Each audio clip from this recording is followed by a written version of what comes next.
welcome back to my film and TV channel. We're all staying safe and well, and we've got a mystery film to look at today. And yes, it's a sequel, and it's a sequel to a film that I wasn't overly impressed with, but is very, very popular. So yes, this second film is going to be a similar situation, I'm afraid. A little bit better, a bit happier with this one as a film, but again, I'm sort of nothing like what most people are thinking.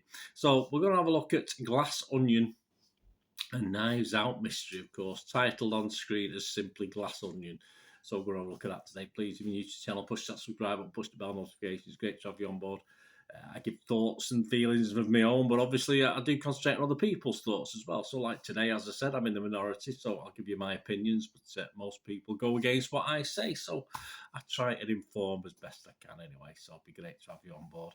And please spread the word.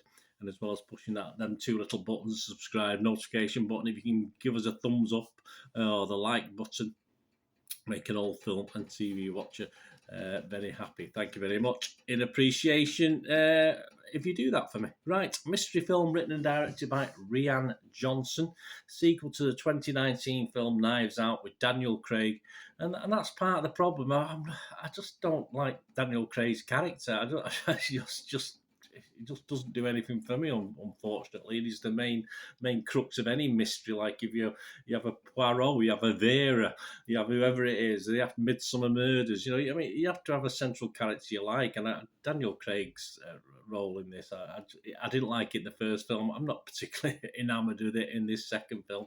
His role as Master Detective, of course, Benoit Blanc, as he takes on a new case. The ensemble cast, yeah, good cast. Edward Norton, Janelle Monáe, Catherine Hahn, Leslie Odom Jr., Jessica Henwick, Madeline Klein, Kate Hudson, and Dave Bautista. And Glass Onion began a one-week limited theatrical release on November the 23rd, 2022, receiving the wildest theatrical release ever. Widest, not wildest. Widest, actually, ever for a Netflix film. Netflix will begin streaming it on December the 23rd. Yeah, so he's invited. It's all about he's invited to. Well, it seems to be a party. These people have got a lot going on in history. Obviously, there's an angry ex-person or ex-girlfriend or ex-investor, whatever you want to call her, who's involved in this. And obviously, the detectives sort of gets there. Initially, you think by accident or by something going wrong, because the guy who arranged it all didn't want him to be there. So anyway, that's the plot of the thing, and obviously there's a murder, and you have to find out at least, well, there's one murder, might be 2 or 3 murders. I'm not going to give it all away, but of course he's there on hand to sort out all the problems, of course. Is it any good? Well, let's have a look. Most people think it is. Rotten Tomatoes audience, 93% positivity. So we'll go, oh, that's not bad. That's pretty good. 4.5 out of 5, and 9 out of 10 if you equate that to tens. Internet Movie Database, Joe Public, as I'm recording this on the 6th of December 2022. Over 11,500 scores and reviews. Again, 95% positivity. There's a lot of 10 out of 10s, which I ignore anyway, but there's still a lot of 9s, 8s, 7s and 6s, and not so many 5 to 2s. So, yeah, 95% positivity.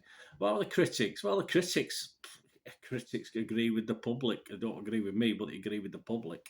Rotten Tomatoes, 93% of 267 critics are positive, average of 8 out of 10, and that's 248 fresh.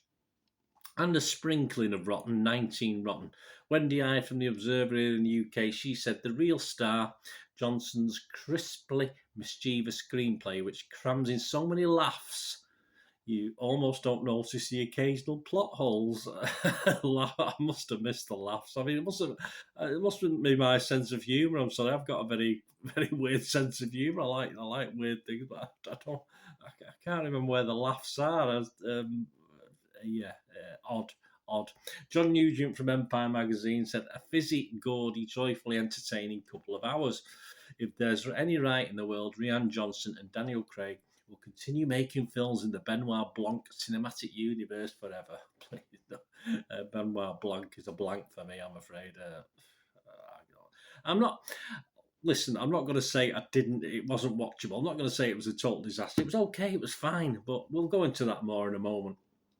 Danny Lee from the Financial Times, he said about it, Johnson is clearly more tickled by the who than the done it. Yes, he didn't like it as much.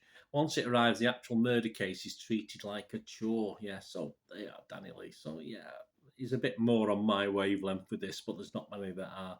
The website's consensus: Glass Onion brings back Benoit Blanc for another wildly entertaining mystery, rounded out by an outstanding ensemble cast. There you go. Metacritic, well, the other critic site we look at, 57 critics, 81 out of 100, so hey, not bad. The lowest score was 60, and the highest score was 100.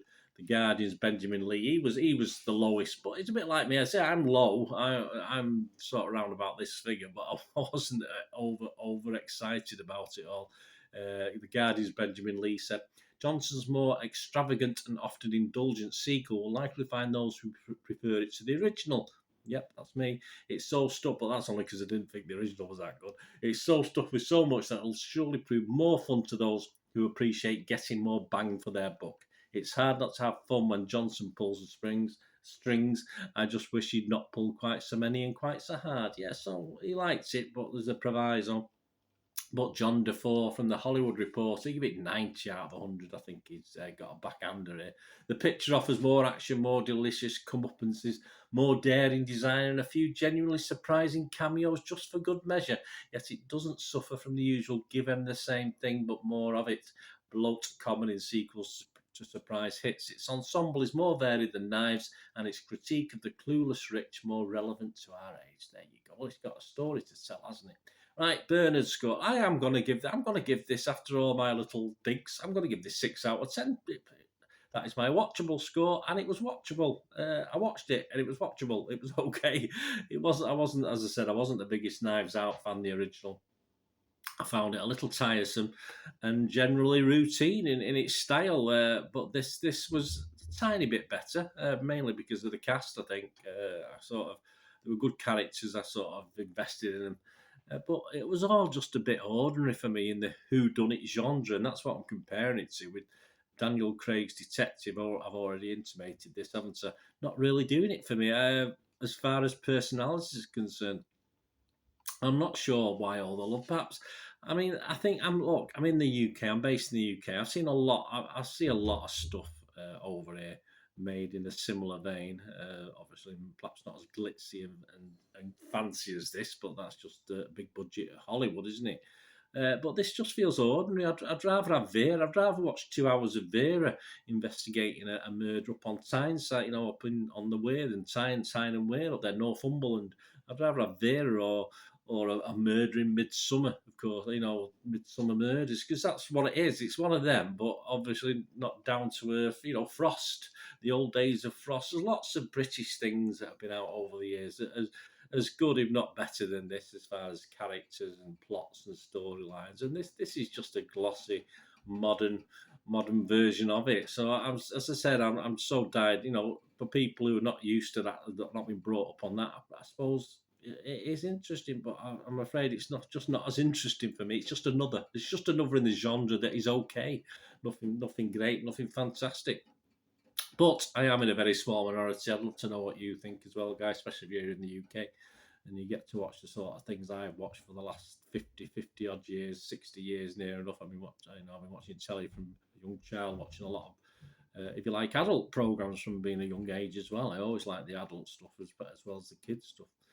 But and as far as the humour, I might have to go back and watch it and try and figure out where the humour was, because I just didn't find anything particularly funny in this or to make me smile. And as I say, it doesn't help that I don't like the lead character played by Daniel Craig, so that's not going to help, is it? And well, I suppose I could have laughed. I could have found something to laugh at in Daniel Craig's accent, but that's about it, really. I think probably most people based in the US would cringe at his accent. I'm not too sure, but in the same way, Hercule Poirot with the Belgian accent. But hey, I don't know. I just don't know. Let me know. Let me know what you think, guys. As I say, I'm sort of in the minority. I accept I'm in the minority. That's why I give other people's views. And if you like it, I hope you do like it. But not for me, unfortunately. It was just okay for me.